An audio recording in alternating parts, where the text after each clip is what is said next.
Olá a todos os cursistas, eu sou o professor Francismar e agora eu vou começar a webconferência para a revisão do módulo impresso, módulo do material impresso.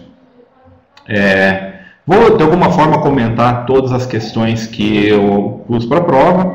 É claro que o sistema vai sortear algumas para vocês, mas com isso dá para a gente ter uma dimensão de como vai ser a prova, né? Principalmente porque o nosso conteúdo do módulo material impresso não é tão extenso. Então, uma dica assim, inicial para quem está aí estudando para a prova é fazer uma leitura atenta de todo o material, né, que não é tão extenso. Isso já é garantia de uma boa prova. O nosso curso, né, esse módulo, ele foi dividido em duas partes. A primeira do impresso a hipermídia e a segunda mídia impressa na sala de aula.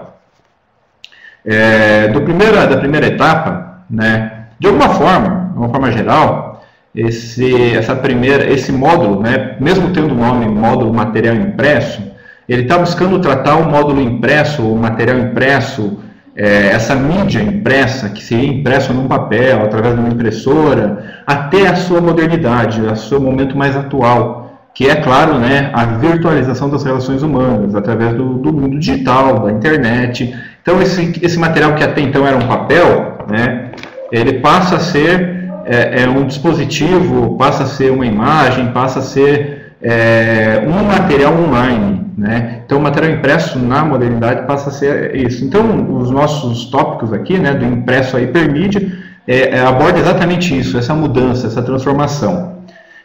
Os tópicos que a gente, né, tem que ler para a prova são história da escrita, leitores e práticas de leitura, leitura ouvida, vista ou falada, o livro como produto cultural e sua importância na nossa vida, a mídia impressa na internet, hipertexto e hipermídia como novas interfaces textuais, hipertexto, hipermídia, a linguagem icônica, leitura e autoria em suportes digitais, texto digital na sala de aula e o uso de bibliotecas virtuais. Sobre o texto impresso, né, é uma questão importante para a gente prestar atenção na leitura, é que houve essa mudança. Até então o texto era como? Linear, né? Ele não permitia uma interação. A interação que a gente tinha era apenas com o texto mesmo, aquele dispositivo impresso que tinha à nossa frente. A gente navegava através do quê? Do índice, do sumário, né? Com os dispositivos tecnológicos, essa navegação através dos hiperlinks mudou bastante. Então é bom a gente ter essa atenção aí na diferença do dispositivo. O hipertexto, né, ele também permite uma leitura não linear, né? Por mais que o texto permitia que a gente pulasse, que a gente seguisse o sumário, fosse para aquele ponto que a gente queria no texto, né? Com o dispositivo da internet ou dos meios digitais, isso se ampliou muito, né? Então, uma leitura que era linear passou a ser não linear. Outro ponto importante em relação ao hipertexto é que ele trata agora de um texto que era impresso com um texto que é eletrônico, né? E esse texto eletrônico em forma de hipertexto, né, permite interagir de maneira mais dinâmica com a informação, permite buscar explorar significados com maior facilidade e eficiência, enfrentar o texto desde suas próprias necessidades e expectativas, né? A gente pode ir para um site, tipo um blog, a partir daquilo que a gente quer pesquisar, navegar no texto, né, pelos seus tópicos, ou navegar no próprio mundo virtual, no texto eletrônico. Não depende mais do dispositivo impresso que determinava essa nossa navegação, né, de uma forma mais linear. E permite também vivenciar a experiência da aprendizagem por exploração e por descoberta. Para a educação isso é muito importante, não é? Outro aspecto importante, né, para a gente prestar atenção é o livro, né? O livro passou por uma grande revolução nesse meio aí, né, até chegar a grande internet, que é um grande livro aberto aí. Mais um ponto sobre a história, né, tem uma questão sobre isso que eu acho que vale a pena a gente prestar atenção. Por que será que o livro ficou tão popular, né, no seu surgimento? Né? Lembre-se que um tópico lá é a história da escrita, o surgimento do livro, né? Por que o livro ficou tão popular?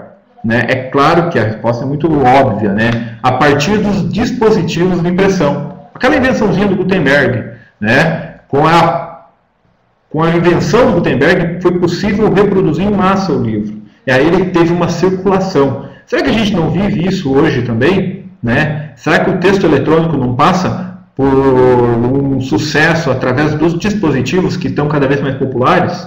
Né? Se pensar o computador há um tempo atrás, poucas pessoas tinham. Hoje o PC assim, é muito fácil ter acesso.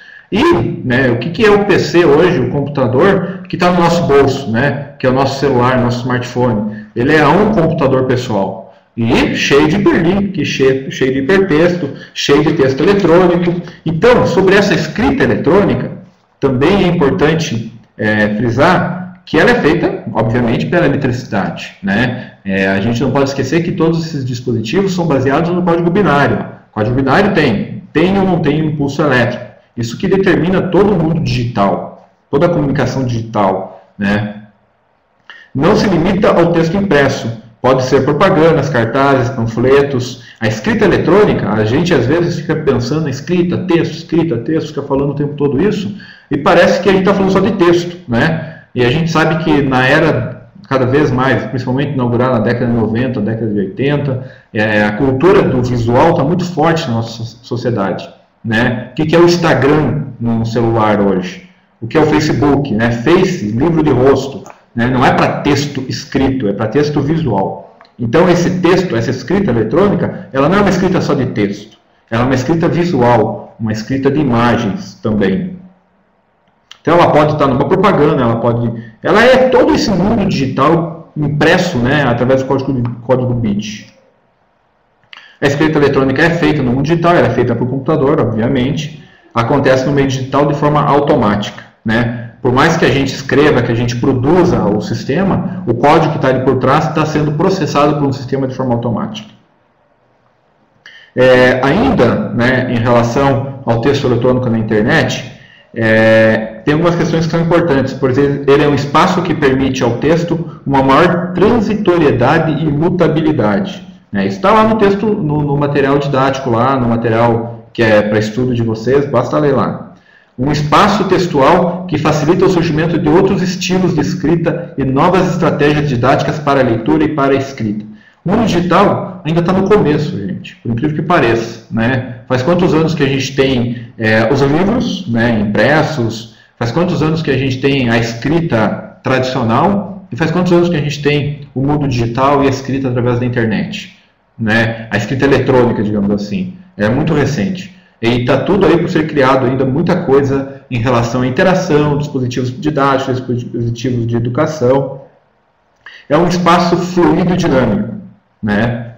É um espaço que reduz as distâncias, que separa o escritor do leitor e possibilita a sua interação. Né? No blog, no Facebook, aquele que escreve o texto eletrônico, né, também pode responder, questionar, pode ter essa troca, esse dinamismo.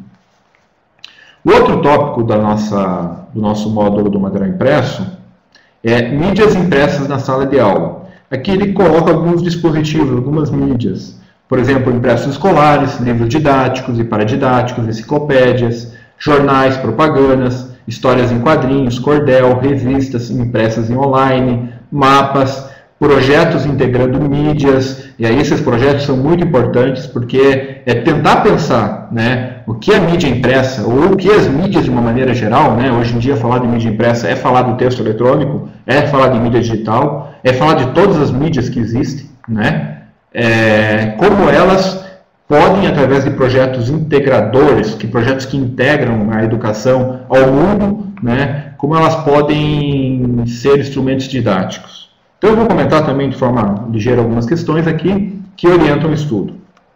Por exemplo, em relação ao jornal, é claro que vai cair uma questão, né? Permite socializar informações pesquisadas, envolve edição de texto, produção de imagens e uso do computador. O jornal é uma mídia muito interessante em sala de aula. Né? Além de permitir uma leitura crítica de mundo, ele pode ser produzido em sala de aula. Né? Então é um instrumento didático muito interessante. Como é também a publicidade e propaganda. Né? Pode servir como textos de leitura crítica. Né? A gente pode fazer uma leitura crítica de mundo através da publicidade, ver como existe o consumismo, como existe um modelo social capitalista, né? Permite revelar com os alunos como pode ser uma fonte de conhecimento e informação, e também as artimanhas publicitárias, suas armas, qualidades e defeitos. Como o texto publicitário pode ser persuasivo, né? Então, uma mídia muito interessante em sala de aula. Outra coisa que pode acontecer, também como jornal, é se produzir uma campanha publicitária para tentar entender esses conteúdos e como isso funciona. Outra mídia que eu apontei antes, né, que faz parte do nosso conteúdo, são os quadrinhos. Né? A gente tem a ideia dos quadrinhos, às vezes, como uma coisa muito ultrapassada, muito antiga, mas a gente vê aí o cinema, principalmente o cinema hollywoodiano, usando muitos quadrinhos, né, para produzir novos filmes. E o quadrinhos, de alguma forma, ele é um produto ainda muito consumido. A gente lembra do gibi, né? Aquele gibi do Tio Patinhas, né? do Pato Donald, mas se olhar os quadrinhos modernos, a quantidade de venda é impressionante. Então, o quadrinho, uma questão importante com o quadrinho é que ele permite ao professor enriquecer o trabalho de leitura e escrita de seus alunos, a partir de uma narrativa em quadrinhos. Pode levar os alunos a transformar imagens visuais em textos verbais, por exemplo.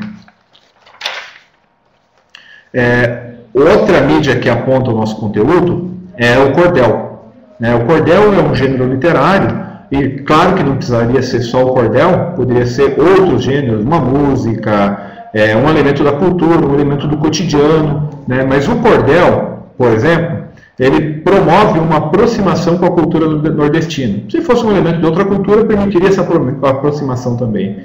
Estimula o olhar crítico e simultaneamente poético sobre a realidade, né?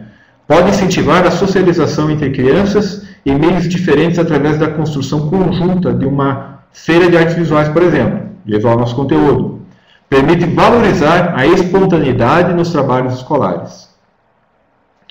Outra mídia que eu li antes, né, também desse conteúdo, são os jornais e revistas online. Ali ele fala de revistas online, mas jornais online, estão todos nesse meio digital aí, e é fácil acesso, né? Você não precisa ter o dispositivo do jornal impresso, a revista impressa na sala de aula. Você pode acessar a informação, né, jornalística através da internet. Então é uma excelente oportunidade para que os alunos comparem versões diferentes de matérias jornalísticas, examinarem como notícias podem ser tendenciosas ou o tipo de materiais são considerados de valor jornalístico. Basta pegar na história recente do nosso país aí, né? A revista Veja e a revista Isto É, como elas abordaram os escândalos em relação à concessão do transporte em São Paulo, no caso dos metrôs, né? O grande leilão dos metrôs que teve, né? Que não chegou a acontecer. E as duas revistas abordaram de formas tão distintas isso. Por que será? Então, ter essa visão crítica da mídia é muito interessante.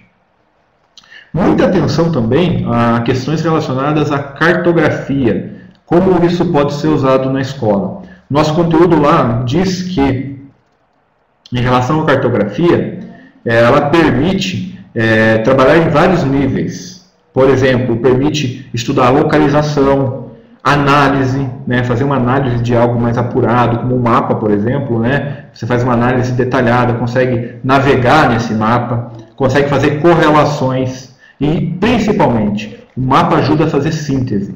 Então, a cartografia, não apenas para quem dá aula de geografia, né, para quem trabalha com mapas, mas essa mídia mapa é muito poderosa, por ela abordar esses elementos que estão em todos os conteúdos de uma maneira geral.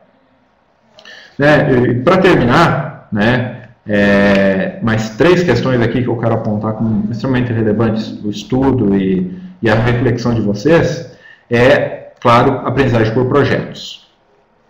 Então, a aprendizagem por projetos, ela permite ao aluno ser sujeito de sua própria aprendizagem, né? Hoje, essa relação com as mídias não acontece no âmbito escolar. Na verdade, no âmbito escolar, isso acaba sendo um pouco pobre, né? A gente tem que desenvolver estratégias didáticas para isso.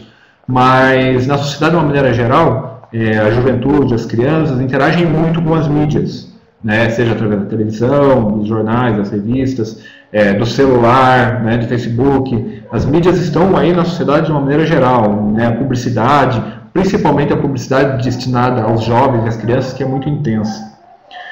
O objetivo final da aprendizagem escolar é que o aluno saiba utilizar seus saberes em situações não escolares. Às vezes a gente tem aquela tendência de formar crianças para o vestibular, né, formar crianças para serem bons testeiros, né, saibam fazer provas, fazer testes, e a verdade, o uso das mídias está ajudando o jovem, o estudante, a conseguir interagir com as mídias na vida, na sociedade de uma forma geral. A construção de conhecimento é mediada pelo modo de aprender dos alunos e de ensinar dos professores. Essa aprendizagem configura um processo dinâmico, possibilitando a formação de sujeitos participantes e autônomos. Isso é muito importante na educação por projetos, em contraste com a forma de aula tradicional, em que só o professor tem o que falar para apresentar os conteúdos e os alunos apenas ouvem, né? Então, o aluno aprendendo a ser autônomo no trato com o conhecimento, no trato com os dispositivos de conhecimento que são as mídias, ele consegue ter uma independência, uma autonomia de conseguir aprender e produzir conteúdos, produzir conhecimento próprio. Sobre as atividades com projetos, a gente fala em aprendizagem com projetos, a gente tem que pensar também em atividades, né?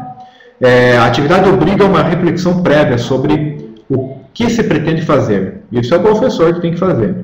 Favorece a construção da autonomia e da autodisciplina por meio de situações criadas em sala de aula para reflexão, discussão, tomada de decisão, observância de combinadas e críticas em torno do trabalho proporcionado ao aluno, tornando o sujeito do seu próprio conhecimento. Também propõe ou encaminha soluções aos problemas levantados. Trabalhar por projetos, fazer atividades com projetos, significa levantar problemas e discutir problemas, e apontar caminhos para essa discussão. Não apenas ter aquele conteúdo, aquele repasse de conhecimento, né, como o livro didático tradicional nos impõe. Desperta o desejo de conquista, iniciativa, investigação, criação e responsabilidade. Sobre os projetos, isso é muito importante. Então, a atividade do projeto, integrando mídias, tem que ter esse foco, esse objetivo. Então, por último, talvez não está tão presente no nosso conteúdo de uma forma clara isso, mas de uma forma geral, né, eu apontei um pouco isso na disciplina e na leitura geral do conteúdo a gente pode perceber o real sentido de leitura, né? A leitura, na verdade, sempre foi isso, né? Mas parece que antes ela estava atrelada muito àquela leitura do texto, né, do parágrafo, essa leitura linear, né, saber ler bem. A leitura faz tempo que não é assim, principalmente no nosso mundo contemporâneo. A leitura significa saber interpretar o mundo, saber ler o mundo, ler as pessoas, ler as condições sociais, ler a nossa cultura, né? E principalmente saber ler as mídias, que não é texto verbal, né? É visual, é interação, é resposta, né? A leitura de mundo e a leitura de mídia envolve essas questões principalmente. Então é importante a gente refletir sobre isso, que pode cair uma questão dessa na prova também. Então eu espero ter ajudado a todos, né? Uma leitura atenta no conteúdo nosso, que foi uma disciplina de 15 horas, então não é um conteúdo tão extenso. Uma leitura atenta desse conteúdo, acho que garante uma boa prova com certeza. Então eu desejo a todos uma boa prova e qualquer coisa é só chamar.